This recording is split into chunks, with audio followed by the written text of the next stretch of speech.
Olá, bom dia! Começa hoje o pagamento do Auxílio Gás para famílias de municípios em estado de calamidade pública por causa das enchentes. Alerta de chuvas neste verão. Para evitar desastres, Defesa Civil conta com tecnologia e comunicação entre as equipes. As ações de combate à pandemia nas aldeias. Mais de 80% dos indígenas brasileiros adultos estão imunizados com 2 doses da vacina contra a Covid-19. O Brasil em Dia desta segunda-feira, 27 de dezembro, já está no ar.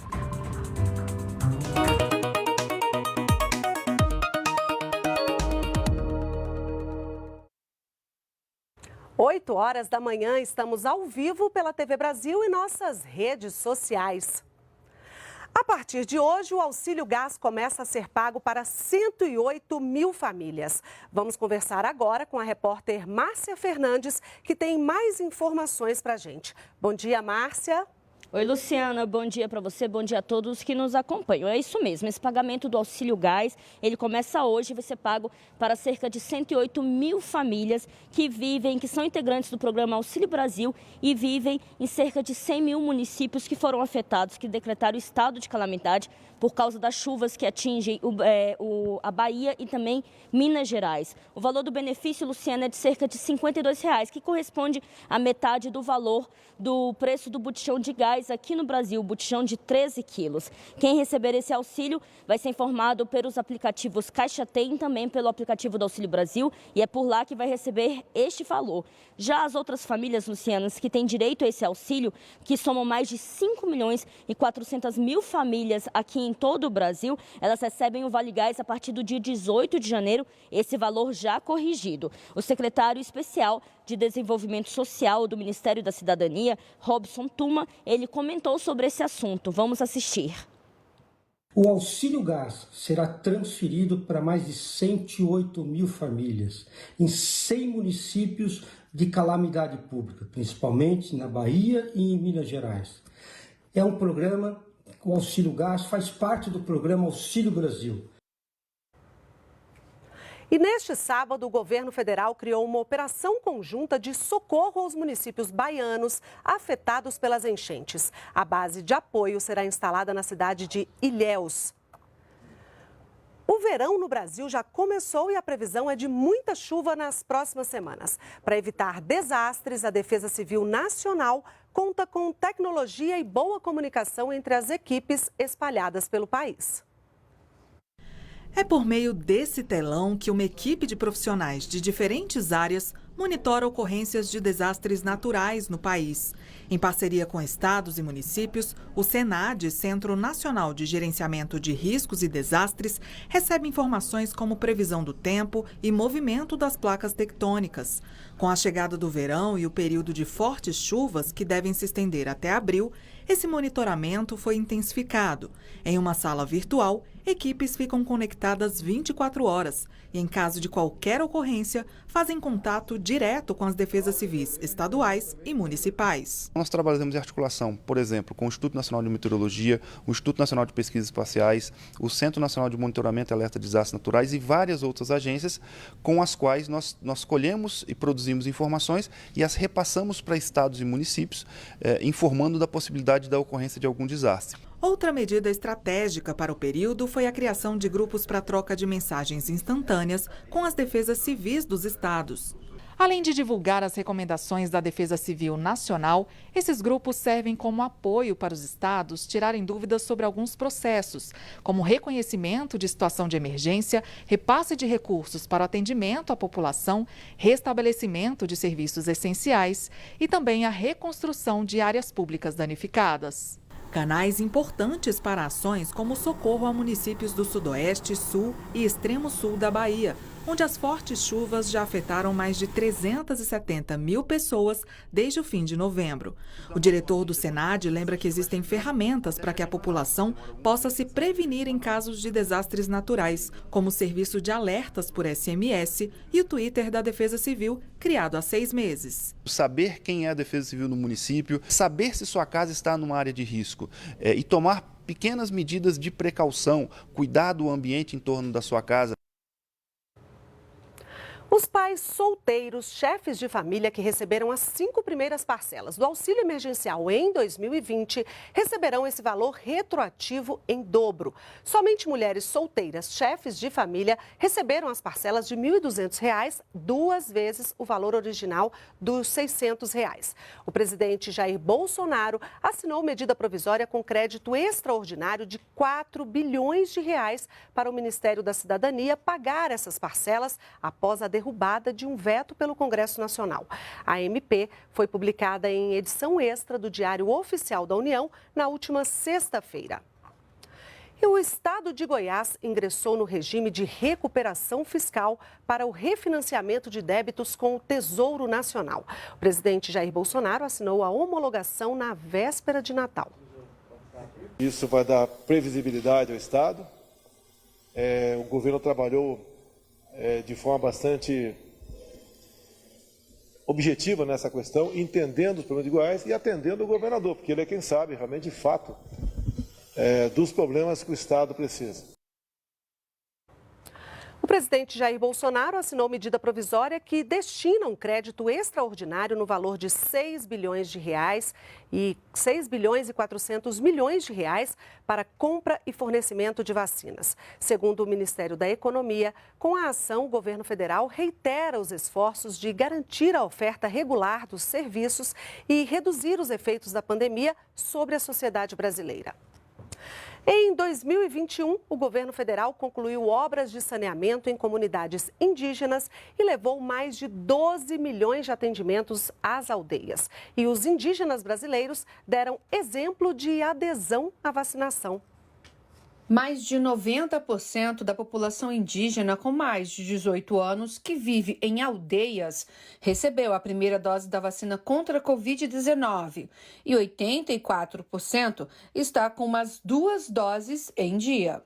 Na área da saúde, foram mais de 12 milhões de atendimentos nas cerca de 6 mil aldeias existentes no país. Um ano promissor, um ano importante, onde nós tivemos um investimento recorde, o maior da história, desde a criação da CESAI em 2010, ultrapassando aí mais de 1,5 bilhão de reais para atender essa população. Este ano também foram concluídos sistemas de abastecimento em 25 aldeias para levar acesso à água potável aos indígenas e entregues 14 projetos de reforma ou ampliação de estruturas existentes. Atualmente, 76 obras estão em andamento. Atenção especial também para o campo profissional, com a implementação do programa Jovens Indígenas. O projeto ofertou vagas de trabalho para que indígenas atuassem como enfermeiros e técnicos de enfermagem. Dos quase 20 mil profissionais que nós temos, sendo 15 mil dedicados aos serviços de saúde, 52% da nossa força de trabalho são de indígenas. Ou seja, nós temos indígenas cuidando de indígenas. Um avanço importante que dá autonomia e dá o protagonismo do atendimento à saúde para os nossos irmãos indígenas. O Brasil em Dia está exibindo os principais trechos das entrevistas de ministros ao programa de rádio A Voz do Brasil. Hoje, o ministro Tarcísio de Freitas faz um balanço dos investimentos do governo federal no setor de infraestrutura. Vou começar perguntando para o senhor sobre um programa muito importante que é o ProTrilhos, tão importante aí para o comércio, para a indústria, para o agronegócio e também para diminuir o que a gente chama aí de custo Brasil. Queria que o senhor falasse um pouquinho desse programa para a gente. O ProTrilhos é a maior inovação que nós vamos ter no setor de transportes.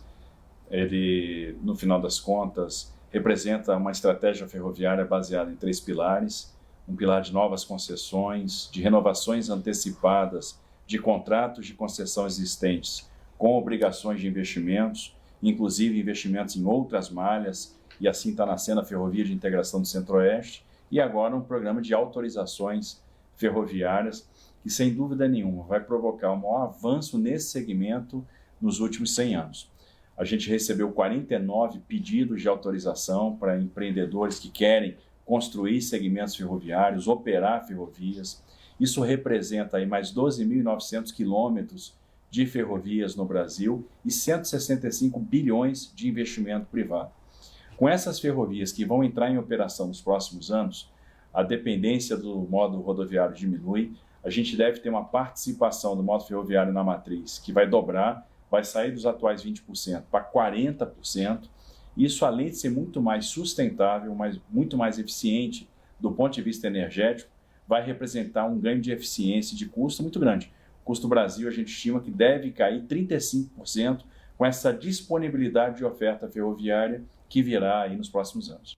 A gente fala do ganho econômico, mas o ganho para o meio ambiente é enorme também se a gente falar de investir em ferrovias, né, ministro? Sem sombra de dúvida, cada ferrovia dessa vai substituir milhões de toneladas de CO2 da atmosfera.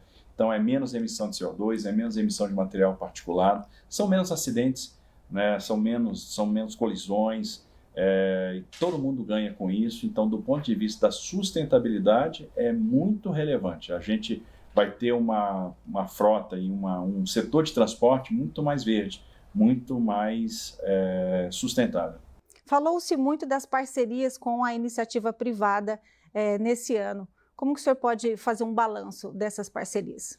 Olha, foi um ano em que nós ousamos, mesmo num ano de crise, provocada ainda pelas repercussões da pandemia do Covid, a gente se lançou ao mercado, ousamos, testamos e tivemos êxito. Foram realizados muitos leilões, a gente já chegou a 79 leilões realizados. Só este ano a gente contratou quase 40 bilhões de reais com a iniciativa privada. Fizemos leilão de 22 aeroportos, fizemos 13 arrendamentos portuários, fizemos leilões de 3 rodovias e o leilão de uma ferrovia. Então, um ano realmente para ficar na história, um ano que foi muito bem sucedido em termos de parcerias. Além disso, foi um ano que a gente continuou a estruturação de projetos.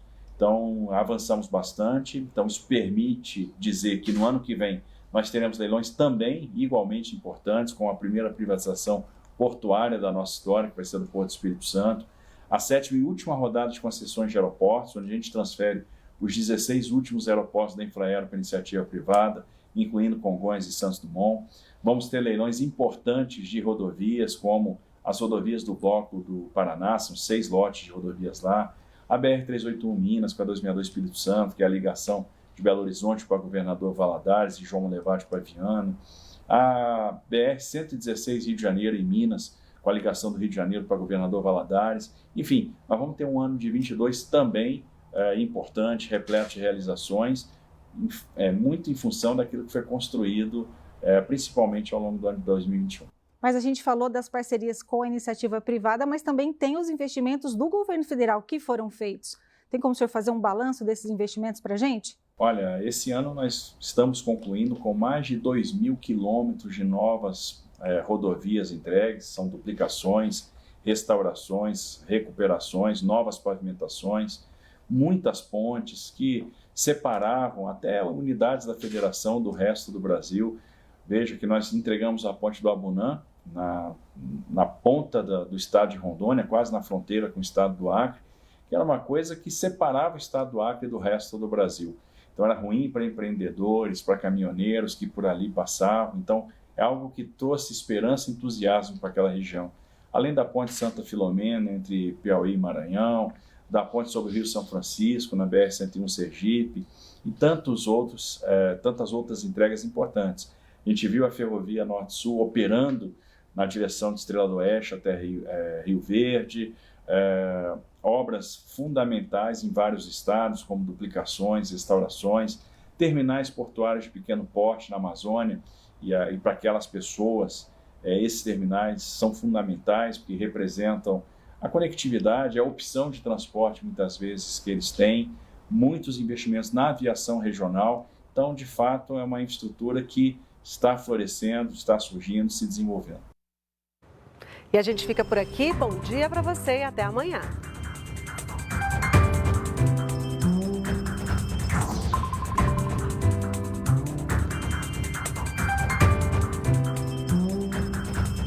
Tudo o que acontece...